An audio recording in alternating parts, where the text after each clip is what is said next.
the Chase Thomas Podcast, for people who have nothing but time to kill. 5-star Ellis Robinson get on the field, but if Ellis Robinson's not getting on the field this year, I think it's because you're seeing just two really good cornerbacks in Georgia's secondary this year. I like it.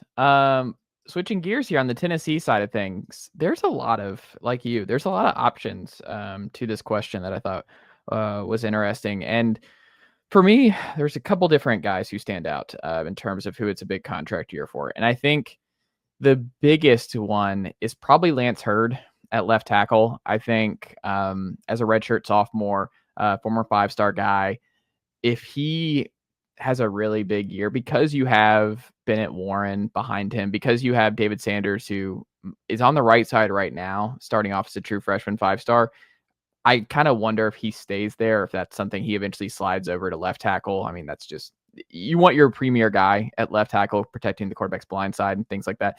You have a 5-star coming in next year in Gabriel Osenda from Baylor, the Baylor school, not Baylor University. And we'll see where he slides in. But you have a lot of blue chippers behind him. And I just kind of wonder with Hurd if he has a big time year and he grades really well in PFF and kind of has that Darnell Wright 2022 season, that he's got like his build and look is just, he looks like a first round offensive tackle. Like he just looks like that kind of guy that I think if he parlays this year into one of the elite tackles in the sport, that I think he's probably gone. And because on the flip side, if he has a bad year, I just have a hard time Tennessee does 3 years in a row of a because I mean, he's a big time transfer, so he's making a lot of money coming in as a big time plug and play left tackle. Those guys don't grow on trees, and Tennessee was very fortunate to get him because he was just blocked at LSU. Like he was the third 5-star tackle in that room, so he just wasn't able to play because they don't rotate tackles. So I just think it's a big year for him because either it goes well and he goes pro, I feel like, or it doesn't go well, and I have a hard time believing he gets 3 years at Tennessee. Could be wrong, but I just feel like this is a big contract year for him at left tackle. So a lot of motivation there. And that's good if you're a Tennessee fan. You're like, yeah, our left tackle is motivated. Like he has it's a big year for him, and he's a super talented guy, right bill, what you want at that spot. But for me, I think he fits that bill at that spot. And then on defense, it was kind of interesting because there's not a lot of great answers there. I think a lot of these guys are locked in for at least another year. And then some of the guys who are gone for this year anyway, like I think Jackson Moy and Bryson Eason in the interior are just gonna be good. And I'm not really worried about like, there's not a big contract year question. Like, oh, what are we going to get out of those guys? I'm like, I just think they're going to be really good players in the interior and they'll be fine there. I guess it's Arion Carter, maybe his third year, junior linebacker.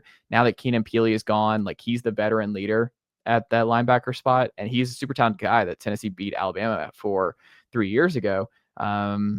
All kinds of great measurables. He flashes. Like Arion Carter has flashed to this point, but man, he's got to put it together because now Tennessee is at a point in the linebacker room where they're loaded with blue chippers. Like Tennessee has done really well recruiting that room the last 2 cycles. So it's a big year for Arion Carter. I think he's got to be one of the leaders of this team, specifically this defense too.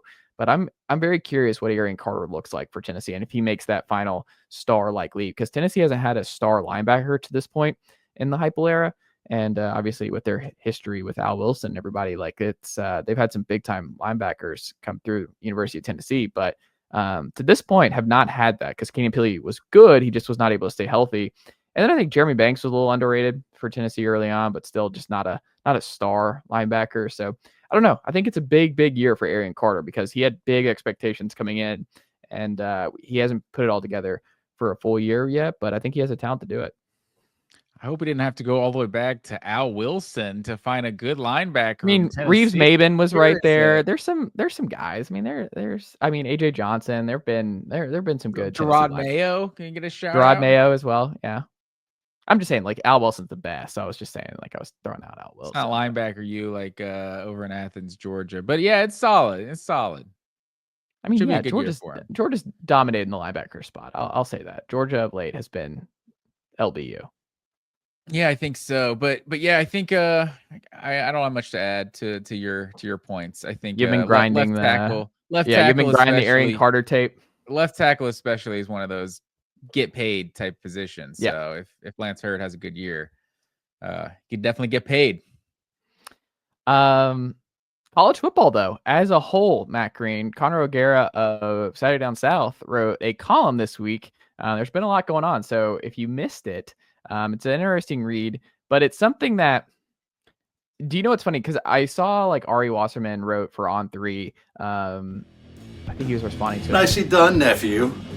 The Chase Thomas podcast. Hell yeah.